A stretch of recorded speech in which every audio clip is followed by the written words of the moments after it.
여러분 안녕하세요. 무역타체 채널의 백상현입니다. 자, 오늘은 인커텀 조건 중 FOB 조건에 대해서 말씀드리도록 하겠습니다. 자, FOB 조건 그러면 우리 이제 많이 아시는 얘기잖아요. 그쵸? 그죠? 대개 이제 한국에서 수출할 때 보면 FOB로 많이 수출을 하죠. 그죠? 수입할 때는 CIF로 많이 하고요. 그 다음에 우리나라에서 대외적으로 수출 통계를 잡을 때도 FOB로 잡아서 발표를 한다라는 거죠. 그만큼 이제 많이 이제 쓴다라는 거고요. 자, 그 다음에 FOB라는 거는 이제 프리 온보드의 약자죠, 그렇죠? 프리 온보드의 약자. 그래서 말씀드린 대로 계속 그 인커텀즈 11가지 조건에 공통적으로 적용이 되는 셀러의 의무의 내용을 이 어떻게 규정이 되어 있느냐 그 원칙을 아는 게 중요하다고 그랬죠. 그죠? 그래서 첫 번째 우리가 알아야 되는 게 셀러의 의무 중에 비용을 어디까지 셀러가 어디까지의 비용을 셀러가 운송인한테 지불해야 되느냐 셀러가 분담하는 비용이 어디까지냐라는 거죠. 그렇죠? 그랬을 때 그게 어디에 나타난다고요? 제목에 나타난다고 그랬죠. 제목. 그래서 제목을 정할 때 그거를 염두에 두고 정했다. 그래서 제목이 상징적으로 나타나는 게 셀러가 운송인한테 부담하는 비용이다. 또 다른 얘기를 하면은요. 셀러가 그 조건으로 수출할 때 제품 가격에다가 플러스를 시켜야 되는 비용이다라는 거죠. 그래서 예를 들어 제품값이 10불이고 그 다음에 그 조건 하에서 선적할 때까지 비용은 셀러가 부담하게 돼 있다. 운송인한테. 그래서 딱 확인해 보니까 한 1불 정도 들더라. 그럼 그때는 그 조건 하에서는 11불 이렇게 얘기한다는 거죠. 그러니까 이 제목이 의미하는 바가 현실적으로 응용해서 적용을 해서 얘기하자면 뭐다? 수출 가격을 정할 때 제품 가격에 뭐를 플러스해야 되는데 얼마만큼 플러스해야 되는데 그 플러스해야 되는 범위를 나타낸다라는 거죠. 그러니까 선적할 때까지 비용을 셀러가 운송인한테 지불해라. FOB 같으면 그렇잖아요. 그죠? 그럼 그 비용을 수출 가격에다가 수출 가격을 책정할 때 그만큼을 플러스를 시켜야 된다. 그죠? 그래서 FOB 조건으로 수출하기로 했는데 선적할 때까지 비용이 1불, 물건값이 10불 그러면 그때는 10 더하기 1 해서 11불 이렇게 해야 된다는 거예요. 뭐 계속 말씀드렸죠. 그죠? 그래서 비용의 범위는 FOB 같으면 말 그대로 프리해진다. 셀러의 그 운송인에 대한 그 운송비의 지급의 의무로부터 벗어난다. 언제? 온보드. 선적하며. 그러니까 선적할 때까지 비용은 셀러가 낸다. 따라서 FOB 조건으로 수출 가격을 제시해라. 그러면 물건값 더하기 물론 마진을 포함해서 물건값 더하기 온보드 할 때까지의 비용을 미리 포너한테 물어봐서 알아가지고 플러스를 시켜야 된다라는 거예요. 그래서 FOB는 지정된 선적항에서 매수인이 지정한 선박의 물품을 적재하여 인도하는 조건이다. 그렇죠? 중요한 얘기는 뭐예요? 선적항에서 적재해서 인도한다. 그러니까 온보드 시킨 상태로. 그 다음에 매수인이 지정했다라는 건 뭐예요? 운송계약을 해상 운송계약을 매수인이 체결하고 그 다음에 그 매도인한테 체결한 내용을 노미네이트한 내용을 통보해주고 그쵸? 그래서 FOB일 경우에는 운송계약을 매수인이 체결한다라는 거죠. 매수인이. 그 다음에 운임도 매수인이 지불한다. 그래서 후불이다라는 거죠. 그 다음에요.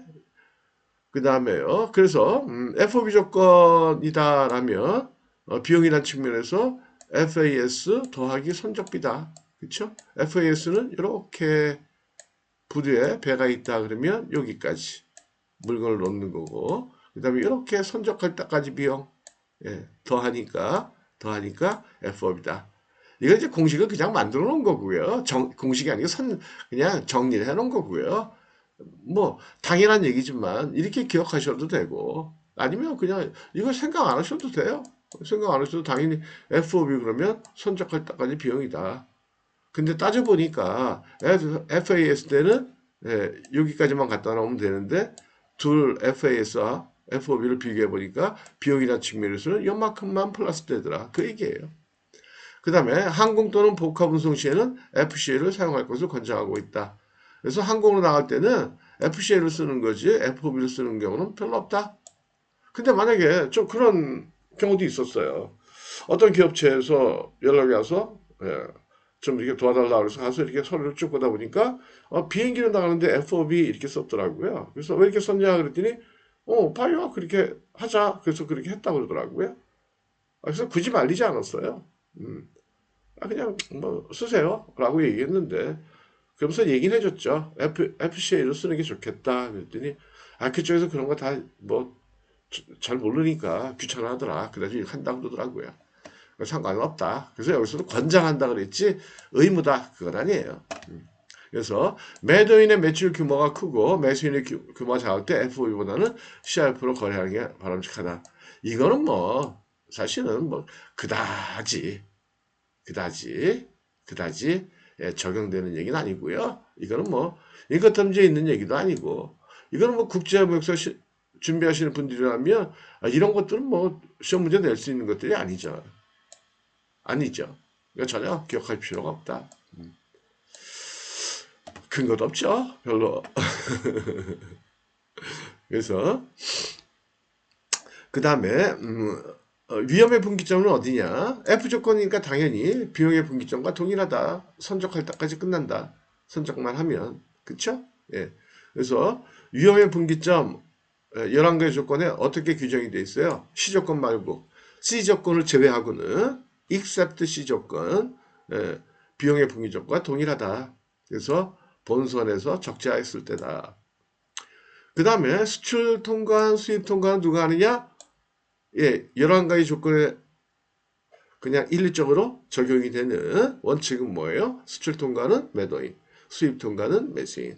다만 예외적으로 EXW는 수출, 수입 통관을 다 매수인. DDP 조건이면 매도인이 수출 통관을 한다. 그게 예외죠. 그쵸? 그 다음 매수인의 임의보험이다. 이것도 아시겠죠? 보험 얘기 나오면 적용되는 원칙이 뭐예요? 일단 인커텀지에서는 셀러 바이어한테 보험 가입을 의무로서 규정하지 않는 게 원칙이다. 다만 C조건만 예외다. C조건 중에서도 CIF, CIP 두 개만 셀러가 보험에 가입해야 되는 것이 의무다라는 거예요. 그 두 개 외우기 쉽죠? 가운데 I자가 들어가 있으니까. 그죠? I자만 잘 보시면 돼요. 그죠? 그래서 인슈런스.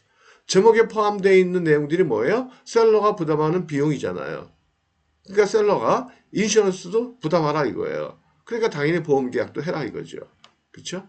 CIP나 CIP는. 근데 이건 그게 아니니까 F 조건이니까 안 들어도 상관없다. 근데 만약에 들면 누가 드느냐? 매수인이 든다. 매수인이 든다라는 거는 어떻게 우리가 상식적으로 이해할 수 있느냐? 영원보험 된다고 그러잖아요. 보험을 드는 이유가 회사 운송 과정에서 아니면 항공 운송 과정에서 사고로 인한 손해가 발생할까 봐 드는 게 보험이잖아요. 그죠?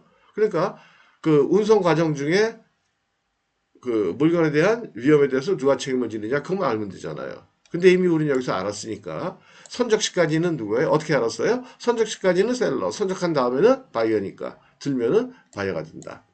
그 다음에 바이어가 운임을 낸다고 그랬으니까 운임은 후불 조건, freight collect다라는 거죠. 그래서 매수인이 수입 국가에서 운송인과 운송 계약을 체결하고 그 다음에 당연히 선박을 지정을 해서 가르쳐준다.